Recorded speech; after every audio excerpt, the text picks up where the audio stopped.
Hello and welcome back to my Bakealong classic cake series, and today's recipe that I'm going to be baking with you guys is a classic. It's like one of the oldest recipes ever, one of the first cakes I ever baked, and it is a lemon drizzle cake.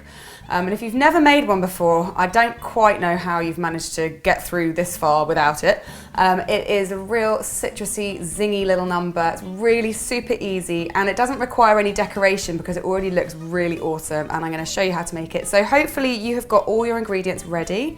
I put all the ingredients on Instagram on Tuesday, so if you haven't got your ingredients ready, stop the video now and head off to the shops and get all your bits and bobs. So you're going to need 225 grams of soft unsalted butter, 225 grams of caster sugar, 4 large eggs, 2 lemons, and 225 grams of self-raising flour. So as well as having all your ingredients ready, you want to make sure that your oven is preheating while you're getting on with making the cake. So it's 170 degrees C.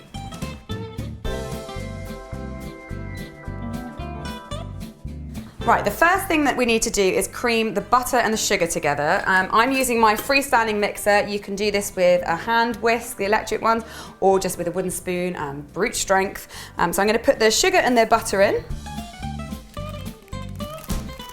And you want to put that onto a medium speed and beat it for about 5 minutes.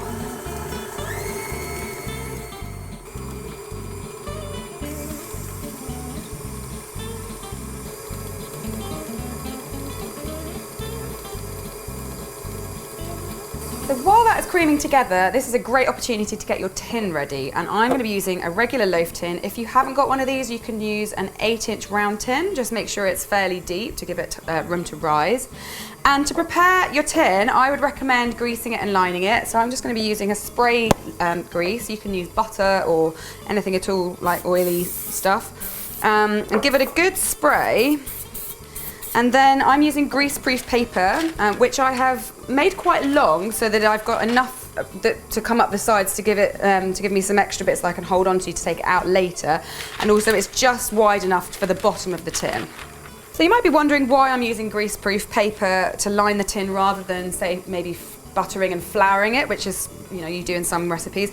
I find that the flour-butter combination creates like a weird film on the side of your cake, and for a cake like this, which is going to be exposed and naked in all its glory, you don't want to have like a crusty film around the outside because it's going to really make it look ugly.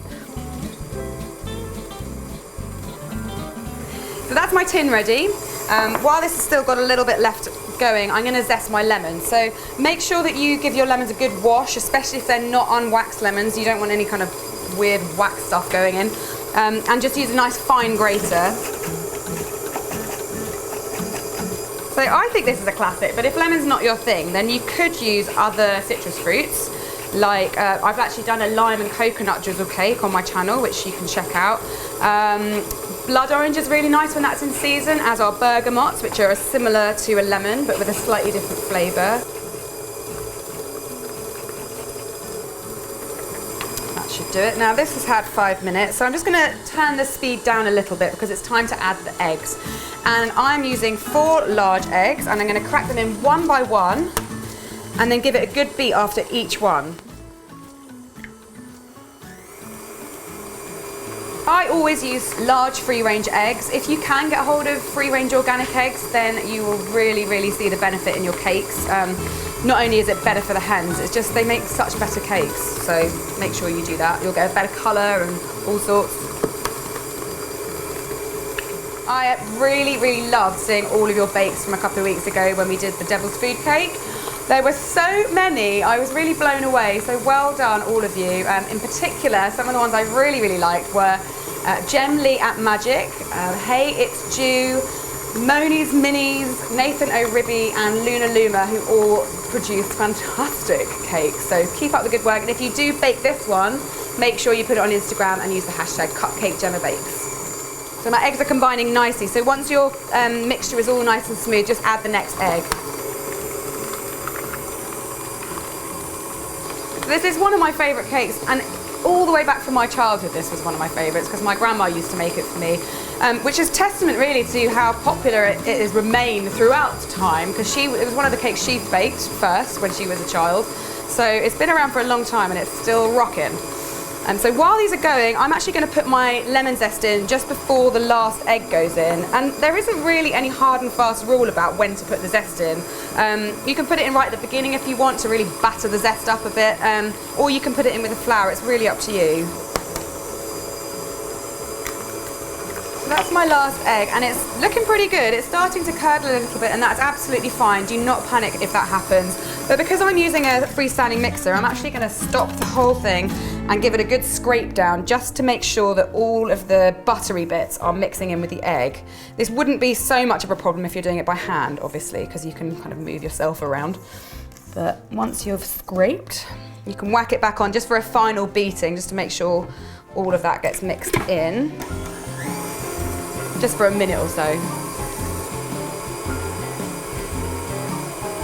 So the next ingredient that goes in is the last ingredient of the actual sponge itself, and that is self-raising flour, and I've got 225 grams. Now, I quite often get asked about self-raising flour for people who are living in places where it's not really a thing. Over in Britain, it is a massive thing. Like, we've always had self-raising flour, but I'm discovering that it's not a thing in the rest of the world. So you can actually make it yourself, and we did a Tuesday tips video. I'll put that in the description box below, the link to that, so you can check it out. But I've got 225 grams, and I'm gonna sieve it just to make this super light. Now, you need to fold the flour in, and you can do that with your freestanding mixer on a low speed. I sometimes quite like to just do it by hand, and it's just really simple. You want to get your spatula or a metal spoon and just cut through the middle and scrape around the sides, just to incorporate it evenly. And the reason you want to do it carefully like this is that you just created loads of air, firstly with your creaming of the butter and sugar, then with the eggs and their magical powers, and so you don't want to then sort of beat it up and knock all the air out and end up with kind of a tough flat cake. So it's really important at this stage to be gentle with it. And once you're satisfied that it's all smooth and well incorporated, you can then pop it into your tin. Just dump it in and we'll spread it out in a bit.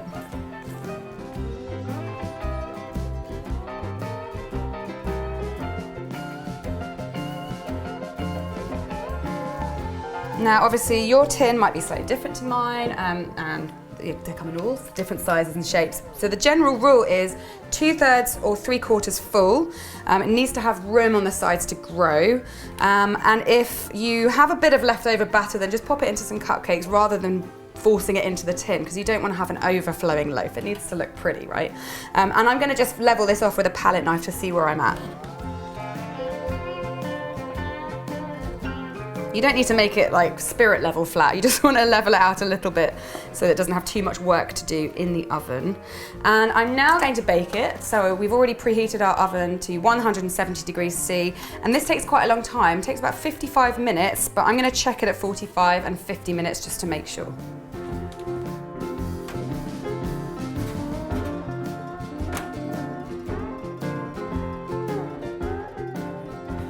So that is the cake on its way to becoming awesome. So now I've got a bit of clearing up to do. Why don't you make yourself a cup of tea while you're at it, like me? And I'll also be hanging out a bit, so I will be reading your comments below and on Instagram if you're watching it live. So if you do have any questions, please let me know and I will do my best to answer them. But now I've also got to clear up this mess. So pause your video and I'll see you back here in 45 to 55 minutes.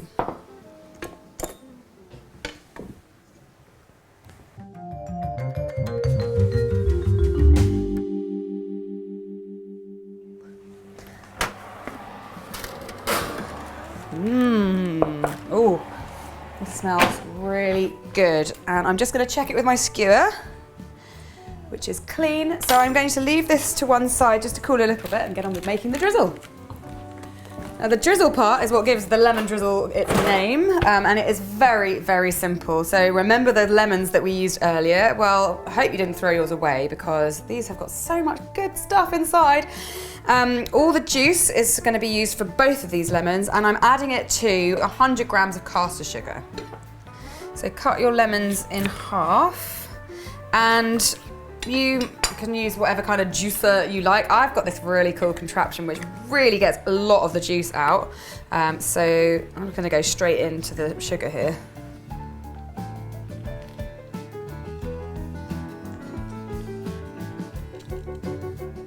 Now luckily my lemons are nice and big and they're full of juice. Ooh, if you struggle to get the juice out of your lemons, I'd recommend rolling them beforehand. It just kind of softens them up a little bit. You just kind of roll them on top of your worktop. It works really well for all sorts of things you need to juice, like limes. And once all the juice is in, you need to give it a good stir. I'm just using a little whisk for that, but you can, if you don't have one of those, you can use a little spoon. And you're not trying to completely dissolve all the sugar, although it will dissolve a little bit. And if you feel like it's a bit too thin, just add a little bit more sugar. And likewise, if it's too thick, add a little bit more juice. So the consistency you're looking for is a little bit like maple syrup or a light corn syrup. Certainly nothing as thick and gloopy as like treacle or golden syrup, anything like that. And that should do it. So this is ready to go. Now, what are we gonna do? We're gonna pour it on the cake, of course, because this needs to soak into our cake. And it's really important to do this while the cake's still warm, or you know, even it's still quite hot actually, this one. So the first thing to do is to stab the cake all over with a skewer, just to give it some holes to sink into.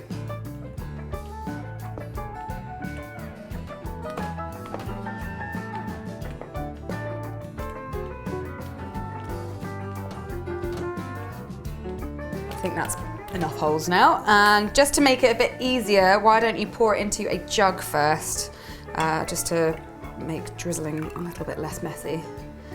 And then you just want to pour the whole lot over your entire cake and don't miss any of it, like fill all the holes.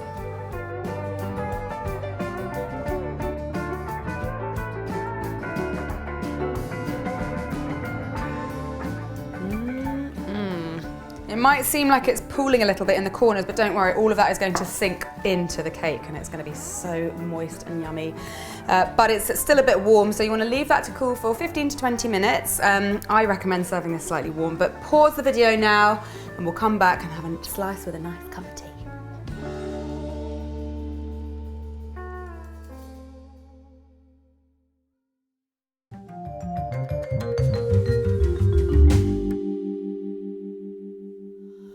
And the drizzle cake is not completely cool because, like I said before, this is best eaten when it's just still a little bit warm. So it's still warm to the touch, my tin, but I'm going to pull it out using my overlapping greaseproof paper. Very, very useful. Get rid of that. And then hopefully during the break you found yourself a nice serving platter or a plate to put it on, as I have. And it's totally fine to handle now, so I'm just going to take the paper off and pop it onto my nice board. And this is very exciting because now it's time to cut myself a slice, so hopefully that's what you're about to do. So get yourself a nice sharp knife, you don't want a ragged edge, and cut yourself a big, generous slab.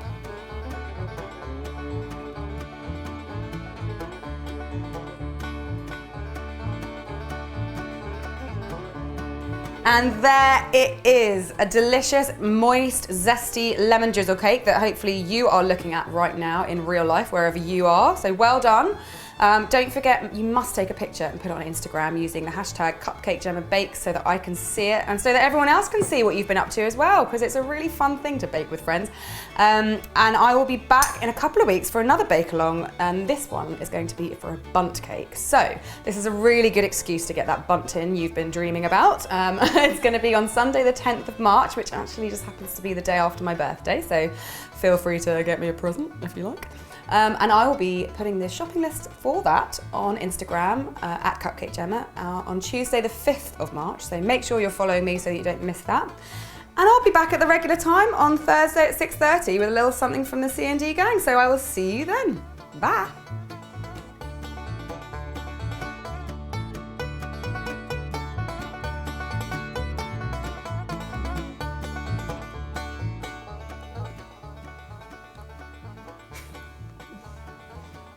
We'll try it again.